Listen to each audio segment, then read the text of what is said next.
अस्सलाम वालेकुम। आज हमारा जो टॉपिक है वो है कैनिज़ारो रिएक्शन। ठीक है, कैनिज़ारो रिएक्शन।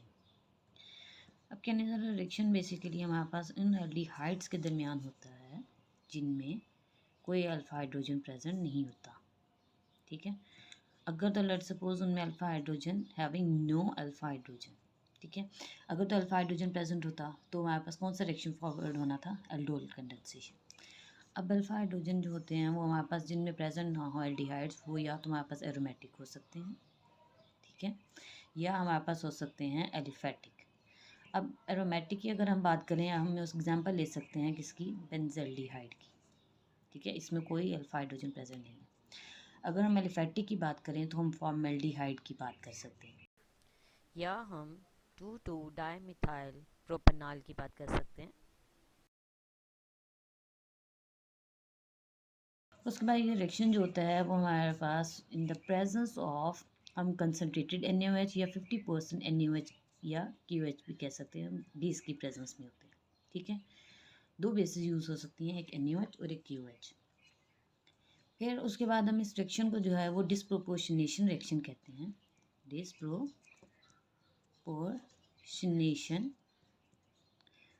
रिएक्शन। अब इसको हम डिस्प्रोपोर्शनेशन रिएक्शन क्यों कहते हैं?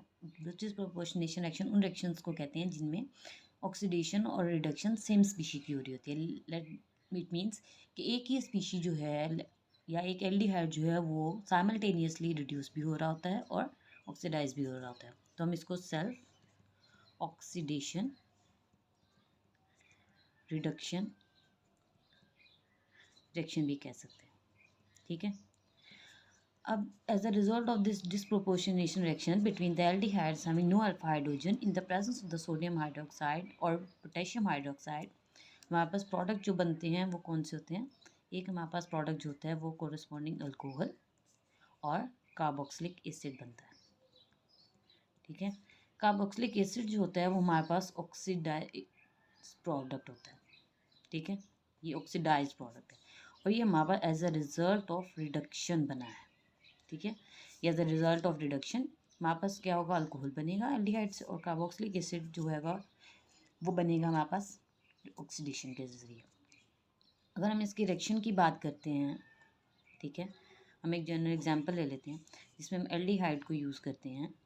ठीक है, 2 मॉलिक्यूल्स ऑफ एल्डिहाइड यूज़ होंगे in the presence of the 50% NaOH हम लेते हैं।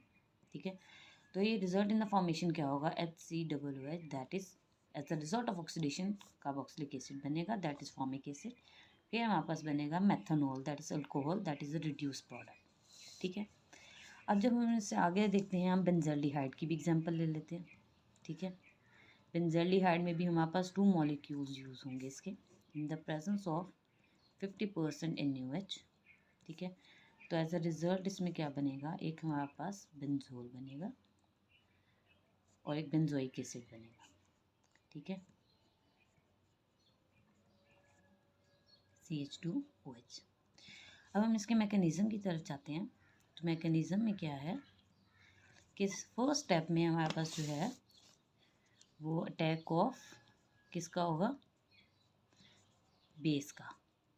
ठीक है, ये हमारे पास एल्डिहाइड था, बेस ने हमें प्रोवाइड किया OH नेगेटिव। अब ये नेगेटिव जो होगा वो हमारे पास इलेक्ट्रोफिलिक कार्बन के ऊपर जाकर अटैक करेगा और ये बॉन्ड शिफ्ट हो जाएगा यहाँ। ठीक है, तो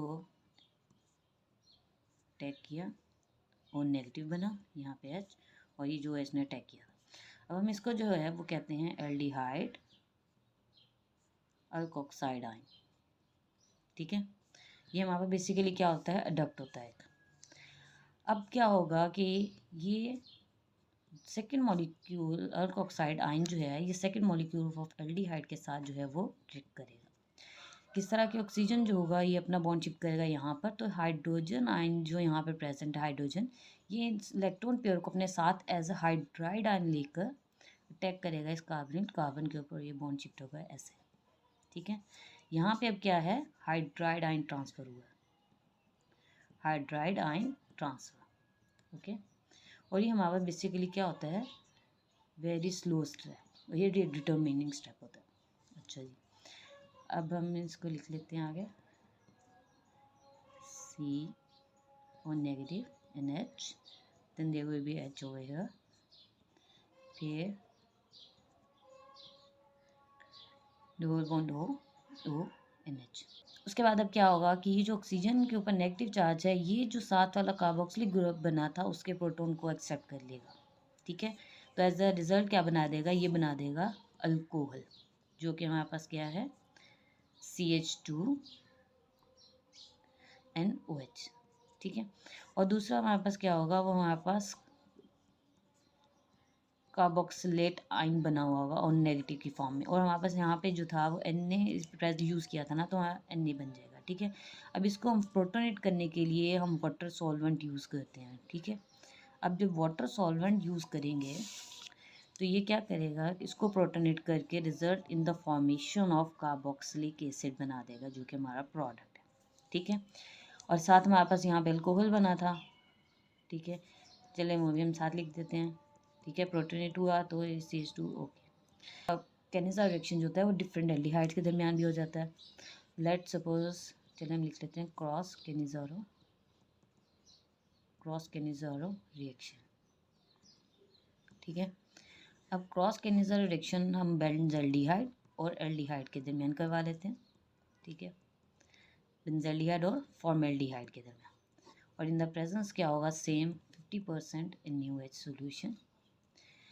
अब उसके बाद इसमें ये चीज़ आपने याद रखनी है कि हमारे पास जो फॉर्मेल्डिहाइड होता है उसकी रिएक्टिविटी बहुत ज़्यादा होती है, और इसके तो बेस का अटैक जो होगा वो फॉर्मेल्डिहाइड के ऊपर होगा, और वह रिजल्ट इन द फॉर्मेशन क्या करेगा, फॉर्मिक एसिड, और साथ हमारे पास क्या बनेगा, बेंजोल, और ये बन गया हमारे पास फॉर्मिक एसिड।